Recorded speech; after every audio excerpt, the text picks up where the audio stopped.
ഈശോമിശിഹായ്ക്ക് സ്തുതിയായിരിക്കട്ടെ. പ്രിയ സുഹൃത്തുക്കളെ, നാം ജപമാല മാസത്തിലേക്ക് പ്രവേശിച്ചിരിക്കുകയാണ്.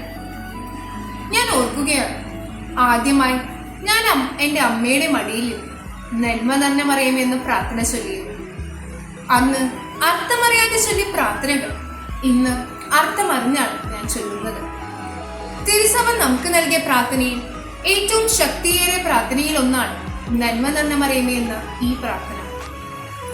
ഗബ്രിയേൽ അമൂർ എന്ന റോമിലെ എക്സോസിസ്റ്റ് അദ്ദേഹത്തിന്റെ പുസ്തകത്തിൽ ഇപ്രകാരം കുറിച്ചിരിക്കുന്നു. സാത്താൻ ബാധിച്ച ഒരാൾ ഇപ്രകാരം പറയുകയുണ്ടായി: ആ പ്രാർത്ഥന നിർത്തുക. എന്റെ നെറ്റിയിൽ ഒരു ആണി അടിച്ച് കളിക്കുന്നത് പോലെയാണ് ആ പ്രാർത്ഥന കേൾക്കുമ്പോൾ എനിക്കുണ്ടാകുന്നത്. കൂട്ടുകാരെ, അത്രയേറെ ശക്തിയുള്ള പ്രാർത്ഥനയാണ് നന്മ തന്നെ മറിയമേ എന്ന ഈ പ്രാർത്ഥന. നന്മ തന്നെ മറിയമേ എന്ന പ്രാർത്ഥന ദിവസേന നമ്മൾ 10 തവണ വീതം ജപമാലയിൽ അർപ്പിക്കുമ്പോൾ ആ ജപമാലയുടെ ശക്തി നമുക്ക് ഇതിൽ നിന്ന് മനസ്സിലാക്കാം. ജപമാല ചൊല്ലുമ്പോൾ നാം പോലും അറിയാതെ നമുക്ക് ചുറ്റും ഒരു സംരക്ഷണ വലയം രൂപപ്പെടും. രാത്രിയെന്നും പകലെന്നോ വ്യത്യാസമില്ലാതെ ജപമാല എന്നും എനിക്ക് സന്തോഷവും സമാധാനവും സുരക്ഷിതത്വവും നൽകിയിട്ടുണ്ട്. വിശുദ്ധ ബെർണാഡ് ഇപ്രകാരം പറയുകയുണ്ടായി: നരകം ഞെട്ടിവരയ്ക്കും, പിശാചുക്കൾ ഓടിപ്പോകും. ഞാൻ ചരിത്രത്തിൽ എവിടെയോ വായിച്ചിട്ടുണ്ട്, ജപമാല ചൊല്ലി യുദ്ധം ജയിച്ച കഥ.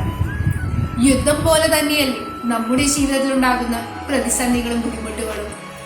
ഇത്തരം പ്രതിസന്ധികളെയും ബുദ്ധിമുട്ടുകളുമെല്ലാം ജപമാല എന്ന വജ്രായുധം കയ്യിലേന്തി തരണം ചെയ്യാൻ നമുക്ക് സാധിക്കും.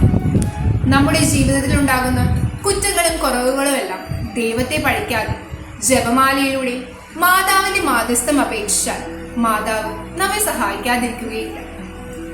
കൂട്ടുകാരെ, ഞാൻ നിങ്ങളെ ഒരിക്കൽ കൂടി ഓർമ്മിപ്പിക്കുകയാണ്, ദിവസേനയുള്ള സന്ധ്യാപ്രാർത്ഥനയിൽ മാത്രമല്ല, വ്യക്തിപരമായും ജപമാല അർപ്പിക്കാൻ നാം ഓർക്കണം.